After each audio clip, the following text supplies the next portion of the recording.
Sir Shri द्वारा जागृति संदेश, awakening message bye sir Shri. प्यारे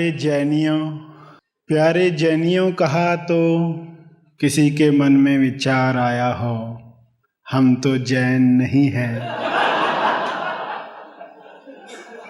हम तो हिंदू हैं, हम तो बौद्ध हैं, हम तो मुसलमान हैं या हम क्रिश्चियन हैं। ऐसा विचार इसलिए आता है क्योंकि समय के साथ हम केवल शब्द पर ही रह जाते हैं। कोई शब्द सुनकर तुरंत उसे एक ढांचे में डाल देते हैं, कभी रुककर सोचते ही नहीं कि इस शब्द के पीछे क्या भाव है, क्या अर्थ है। जो भी मन को वश में करेगा, करना चाहेगा, उसे जैन कहा गया है। जो भी मन इंद्रियों को वश में करेगा, उनको जैन कहा गया।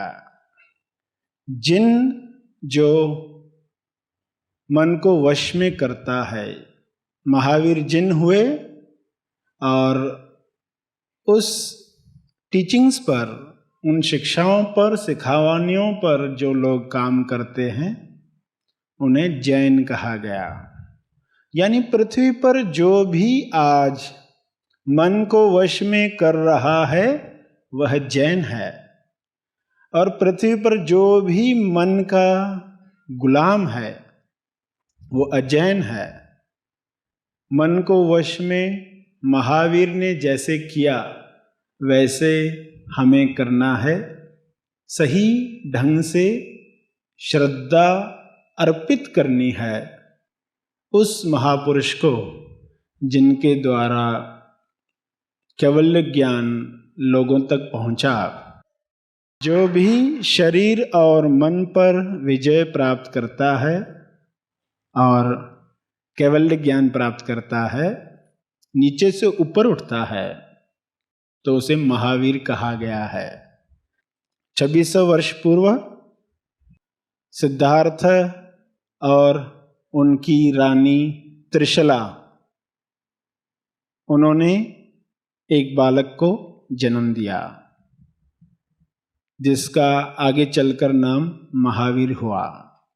महावीर का जन्म जब भी कहा जाए तो ऑलवेज समझना कि शरीर का जन्म।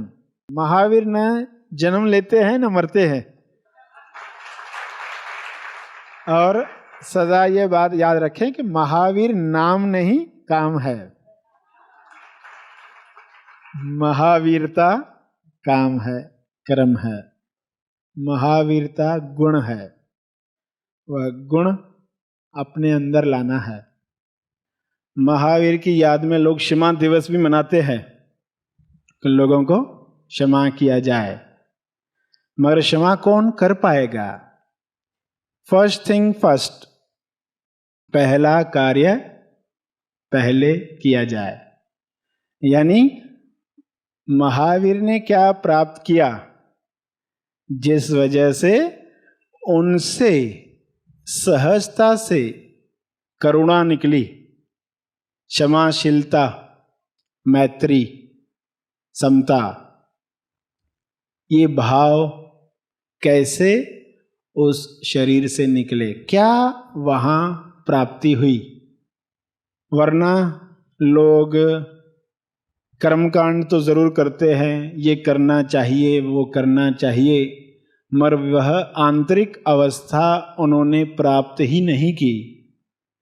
तो केवल बाहर बाहर से ही क्षमा किया जाता है और अंदर से वह यही सोच रहा होता है कि मैंने क्षमा किया, सामने वाले को किया।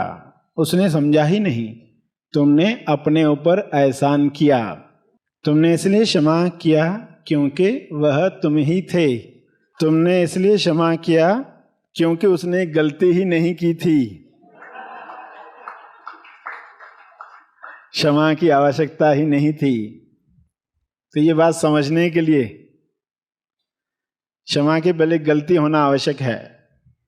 जिसने सारा खेल देख लिया, संसार का सारा खेल देख लिया, वो क्षमा नहीं करता। वो कहेगा क्षमा क्यों करें जब कुछ गलती हुई ही नहीं है। ये खेल का पार्ट है।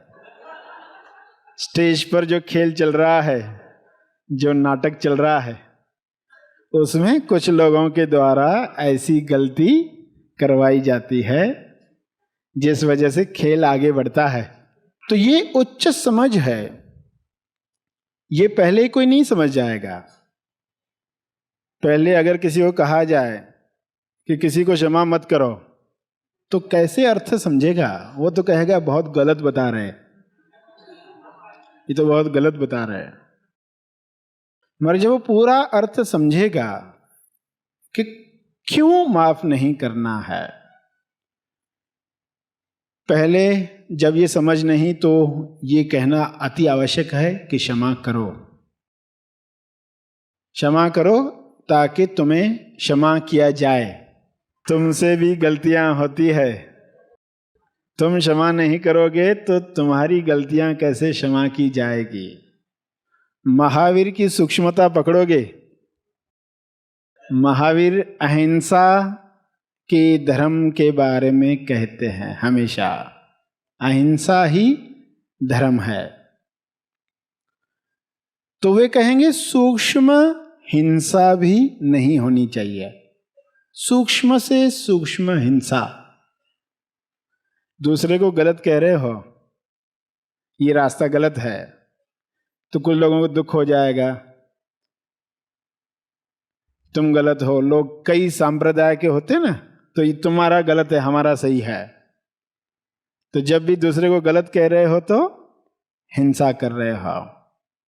जो अहिंसा का पुजारी है, जो जैन है, वह कभी भी दूसरे रास्ते को गलत नहीं कहेगा। अगर कह रहा है तो जैन कहाँ हुआ? महावीर का भक्त कहाँ हुआ? सिर्फ कहने के लिए कहेगा। महावीर का मंत्र, नमोकार मंत्र उच्चारण करेगा, मगर हकीकत में सूक्ष्म अहिंसा क्या होती है उसने समझा ही नहीं। तो महावीर के शब्द भी आज हमें समझने हैं, और साथ साथ में हम ये भी समझें कि हम कहाँ कहाँ पर हिंसा करते आए हैं। सूक्ष्म, स्ट्रांग, मध्यम, कहाँ पर हमसे वह काम होता है जो हमें मन को वश में करने वाले रास्ते से दूर ले जाता है। तो महावीर के स्कूल लाइफ से किशोर अवस्था तक उन्होंने जो कार्य किया वह था आत्म नियंत्रण का, अपने शरीर पर मास्टरी, सेल्फ कंट्रोल। बहुत कम लोग अपने जीवन में छोटी अवस्था में ये ला पाते हैं। कई लोग तो बुढ़ापे तक आत्मनियंत्रण नहीं लाते और उनका बुढ़ापा बहुत बुरा जाता है, क्योंकि बुढ़ापे में वाणी पर कंट्रोल नहीं है तो बड़बड़ करते रहते हैं। घर वाले परेशान होते हैं, वे चाहते हुए भी अपनी जुबान को कंट्रोल नहीं कर पाते। इसलिए कितना आवश्यक है, जो दूरदर्शिता रखता है वो पहले किशोर अवस्था में ही सोच लेगा कि बुढ़ापा कैसा होगा, जहां हर एक साथ में रहना चाहेगा। आप कैसे बूढ़े बने कि लोग आपके साथ रहना चाहें? ऐसा ना हो कि इससे दूर रहो, ये तो बहुत किटकिट करते रहता है, हमेशा चिक चिक चलते रहती है, क्योंकि वो अपने आप को बेकार महसूस करता है, यूजलेस महसूस करता है। वो अपनी उपयोगिता सिद्ध करना चाहता है। मुझसे पूछो, मुझसे राय लो, मगर कैसे कोई राय ले?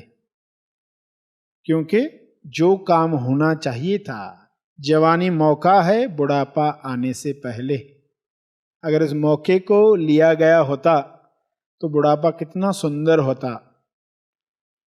जवानी में ही शरीर MSY का ख्याल रखा होता तो कितना तंदुरुस्त होता, कितना वाणी पर कंट्रोल होता और कितना ज्ञान होता कि लोग आपके अनुभव से लाभ ले पाएं, लोग आपसे मिलना चाहें। तो ऐसा उद्देश्य आपका है तो कितना आवश्यक है अपने शरीर पर नियंत्रण कर पाना। कैसे होगा? कुछ प्रयोग करोगे तो ही यह हो पाएगा। छोटे छोटे प्रयोग रोज करोगे। महावीर कोई एक दिन में नहीं बन जाएगा।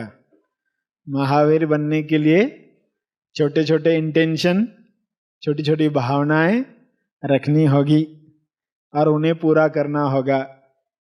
तो देखोगे कि आपका आगे का जीवन सुंदर होगा। वहां आपको अपने अंदर आत्मविश्वास महसूस होगा, आत्मबल, आत्मशक्ति महसूस होगी। महावीर का रास्ता देखोगे जहां प्रण है, संकल्प है, व्रत है। उन्होंने शुरुआत में ही प्रण किया कि वे पाप कर्म से सदा दूर रहेंगे और ऐसा कोई कार्य नहीं करेंगे जिनसे उनकी स्वतंत्रता कम हो। ऐसा कोई कार्य वे नहीं करेंगे। जो आजादी का प्रेमी है वह कभी भी नहीं चाहेगा कि ये कार्य में अगर मेरी स्वतंत्रता कम होगी तो मैं करूं, तो बिल्कुल नहीं चाहेगा। आप भी कार्य करते हो और अपने आप को और गुलाम बनाते जाते हो। एक इंसान को देखो, क्योंकि जो अपने आप को शरीर मानता है वह उस हर चीज का गुलाम बनते जाता है जो उसे वह चीज प्रदान करती है। सामने वाला अटेंशन देगा तो वो उसका गुलाम बन जाता है, क्योंकि वह मुझे वह दे रहा है जो मेरे शरीर को चाहिए, तो तुरंत गुलामी मंजूर हो जाती है। तो महावीर ने पहले ही प्रण कर लिया, जो चीज मेरी आजादी कम करेगी वह मुझे नहीं करनी। जो कर्म स्वतंत्रता कम करेगा वह नहीं करना है। तो जो समझदार है वो सोचेगा कि जो भी मैं कर्म कर रहा हूं उससे क्या हो रहा है, जो भी मैं नई नई चीजों में उलझते जा रहा हूं उससे क्या हो रहा है, मेरा रास्ता कौन सा है, मेरे रास्ते में कौन से कर्म मदद करेंगे। गलत सही का लेबल नहीं लगाया, कौन से कर्म मदद करने वाले हैं। तो वे आगे बढ़े इस प्रण के साथ और आगे उन्होंने 5 व्रत भी लिए जो आज भी लोग याद रखते हैं, जिसमें सबसे पहला अहिंसा रखा गया। अहिंसा परमो धर्म कहा गया, अहिंसा को पहले लाया गया। अहिंसा पहले लाओ या प्रेम पहले लाओ, अर्थ वही है। वरना लोग क्या सोच लेते हैं कि इनकी टीचिंग अलग है, इनकी टीचिंग अलग है। तो असली अर्थ समझना है तो अहिंसा की गहराई समझनी है, और वही है जो तेज प्रेम की गहराई है, जो बेशर्त है, अटूट है, बेहद है, जो अपने आप को जानने के बाद होता है। First thing first. ऐसा क्या हुआ उन लोगों के साथ जिस वजह से उनसे वजन निकलने लगे, वह फर्स्ट है। ऐसा क्या हुआ उन लोगों के साथ जिसके बाद उनसे सेवा ही होने लगी, वह फर्स्ट थिंग है। ऐसा क्या हुआ उनके साथ जिसके बाद उनसे मैत्री ही निकली, समानता की भावना ही रही। ऐसा क्या हुआ उन लोगों के साथ कि वे ध्यान में ही रहे, मौन में ही रहे। ऐसा क्या हुआ उन लोगों के साथ, नृत्य हुआ उनके शरीर से, ऐसी अभिव्यक्ति हुई, कविताएं निकली, पुस्तक लिखे गए, गीता, ईश्वर का गीत तैयार हुआ। क्या ऐसा अनुभव मिला कि वैसा गीत निकला, वैसी गीता निकली? कुरान कैसे आया? क्या समझ उस शरीर में क्या समर्पण भाव जागा, क्या अहंकार टूटा, क्या व्यक्ति गिरा। वह अवस्था अगर हम अपने अंदर लाएंगे तो अहिंसा उसका फल है। मगर ये बात लुप्त हो गई, इसलिए लोग केवल बाहर से उस धर्म को फॉलो करते हैं। जो सचमुच जैन बना, जिन बना, वह क्या करेगा, अहिंसा का भाव क्यों आता है, ऐसा मैं क्या जानूं, सामने वाले में ऐसा क्या देखूं कि मुझसे हिंसा हो ही नहीं, प्रेम ही निकले, ऐसा कुछ देखा जाएगा, उसके बाद ही ये संभव है। तो वो फर्स्ट थिंग है, फर्स्ट थिंग फर्स्ट, पहले वह लाओ, बाद में भजन निकलता है वो देखो, बाद में सेवा निकलती है वो देखो, तप होता है, ध्यान होता है वो देखो, हर चीज देखो। तो शुरुआत में मनन, ध्यान, स्व का अध्ययन, ये सब चीजें हेल्प करती है ताकि मूर्छा टूटे। ये सब बातें महावीर ने बताई मूर्छा तोड़ने के लिए। कोई मूर्छा शब्द कहेगा, कोई बेहोशी शब्द कहेगा, कोई कहेगा चेतना बढ़ाओ, चेतना के उच्च स्तर पर जाओ। अर्थ सभी शब्दों का वही होगा। और फिर अहिंसा के बाद सत्य, तीसरा अचौर्य। अचौर्य यानी जहां चोरी से मुक्त होना है, दूसरे की चीज बिना परमिशन के ले ली, उसको चोरी कहा गया कि चोरी से दूर रहना। ब्रह्मचर्य चौथा शब्द दिया। और अपरिग्रह, अपरिग्रह का अर्थ जमाखोरी की आदत टूटे। आदत टूटना इंपॉर्टेंट है। जमा करके, जैसे आप जानते चूहा होता है, सिर्फ जमा करके रख रहा है बिल में, कुतर कुतर कर, काम में आता नहीं उसको कुछ, मगर सिर्फ आदत होती है। तो उस आदत की वजह से लोग सिर्फ जमा करते हैं। अपरिग्रह यानी कम से कम चीजों से तुम जी सकते हो क्या, ये भी कम किया, ये भी कम किया, ये भी कम किया, कितना कम करके भी हम जी सकते हैं। मन को वश करने में पांचवी बात जो जोड़ दी गई थी वो थी अपरिग्रह। 5 व्रत, महाव्रत ये दिए गए। महा आसमानी परम ज्ञान शिविर हर इंसान के जीवन का लक्ष्य हो। यहाँ से आज लौटूंगा हाँ, तो ध्यान का एक पावर लेके लौटूंगा। ध्यान कैसा करना है, ध्यान, मुझे लगता है कि ध्यान बहुत कठिन है, लेकिन यहाँ आकर मुझे समझ गया कि ध्यान कितना इजी है। Yes. और हम ध्यान से सत्य मार्ग पर कैसे चल सकते हैं, ये सत्य मार्ग हमें यहाँ मिला है। यस। ये बरसों से मेरी पुकार थी प्रभु से कि भगवान ऐसी दुनिया क्यों बनाया कि जहाँ पे लोग खुश नहीं है, परेशान है। ये मेरी शिकायत थी, सबसे शिकायत थी सर। बट आप जो ये विश्व कल्याण के लिए कर रहे हैं, यहाँ से दुनिया बदल जाएगी सर। मुझे इतना हल्का महसूस हो रहा है और आपने जो ज्ञान दिया उससे इतना फर्क महसूस हो रहा है। लेकिन आज जो मुझे मिला है आपके दर्शन मात्र से, वो मैं शब्दों में बयान नहीं कर सकता सर जी। जो आपसे मिला है, आँख बंद करने के बाद जो समाधान मिला है, उसके लिए मेरे पास शब्द नहीं है। बहुत बहुत धन्यवाद, कोटि कोटि धन्यवाद सर जी आपको। जो ज्ञान आपने दिया है ये प्राप्त करने में सालों लग जाते हैं। लोग हिमालय में जाके 20-20 साल तपस्या करते हैं, फिर भी नहीं मिलता है। वो ज्ञान आपने सिर्फ 5 दिन में हम लोग को दे दिया, इसके लिए आपका कोटि कोटि धन्यवाद। आगामी महा आसमानी परम ज्ञान शिविर में अपना स्थान आरक्षित करने के लिए संपर्क करें।